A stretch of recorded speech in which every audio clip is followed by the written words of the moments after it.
Bagaimana Anda tetap istiqomah di jalur ajang kecantikan muslimah ini?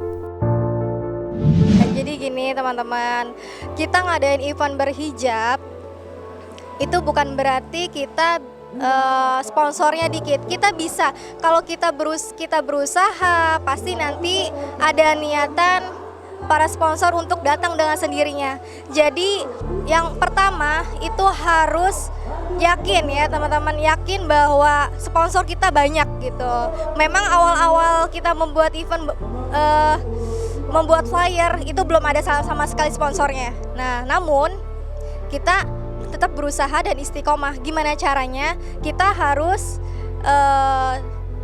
kenal juga ya, ajukan proposal kita ke para sponsor-sponsor lainnya seperti brand-brand terkenal gitu kan ya. Nah, dari situlah mereka menilai kita gitu. Kalau misalkan kita eventnya dalam setiap tahun berbeda-beda, itu mereka antusiasnya sangat sekali besar gitu untuk kita. Jadi tetap bekerja sama untuk kita gitu.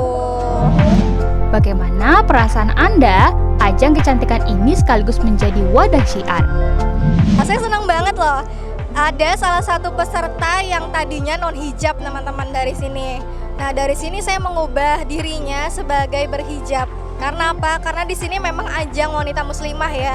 Jadi di mana dia mengikuti event ini gitu, dia harus berhijab gitu. Nah, dari sinilah dia untuk ada rendahan hati dia untuk bisa berhijab untuk kesehariannya. Nah, jadi dari situlah dia merasa bahwa berhijab tuh enak, nyaman gitu. Jadi kita bisa menutup aurat kita gitu. Jadinya dia bisa berhijab kesehariannya seperti itu dari event ini gitu.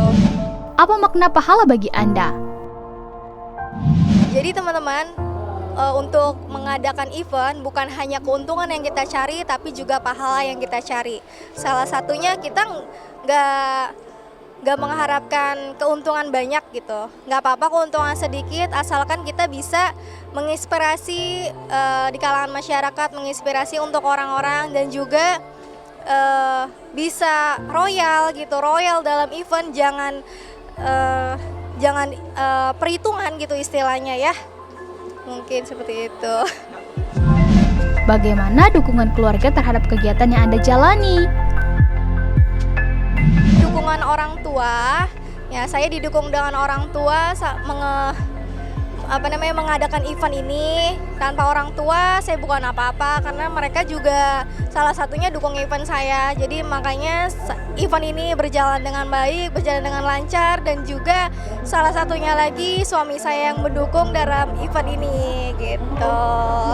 Jadi saya ini sebagai model hijab. Nah, kebetulan suami saya job sampingannya yaitu fotografer. Nah, jadi beliau juga tahu dalam permodelan seperti apa, makanya dia mendukung, support penuh banget terhadap event ini gitu. Apa saja kriteria untuk mengikuti ajang ini? Ada dong pastinya. Untuk kriteria duta muslimahan ini wanita muslimah, dan ini juga dari umur 14 tahun sampai 35 tahun saja. Jadi kalau untuk 35 tahun ke atas itu tidak diperbolehkan gitu. Dan dia juga mempunyai multi talent juga salah satunya. Dan bagi yang model newbie banget, kita ada pelatihannya, pelatihan modeling, pelatihan beauty class, kita ada pelatihan catwalknya. Jadi sebelum kita mengadakan grand final, ada pelatihan catwalk, beauty class seperti itu. Jadi ikutan duta muslimahan ini ada ilmunya gitu. Jadi selain mengikuti lomba, dia juga mendapatkan ilmu yang bermanfaat untuk dia sendiri gitu. Apa yang Anda rasakan dapat berbagi ilmu yang bermanfaat?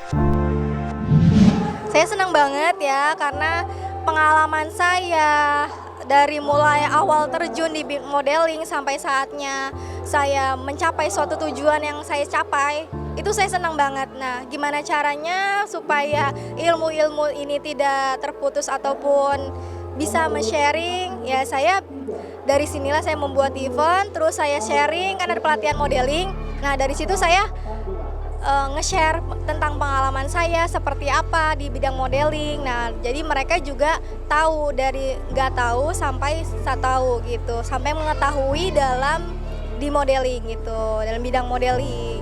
Memang dalam penilaian duta muslimahan salah satunya yaitu fashion ya.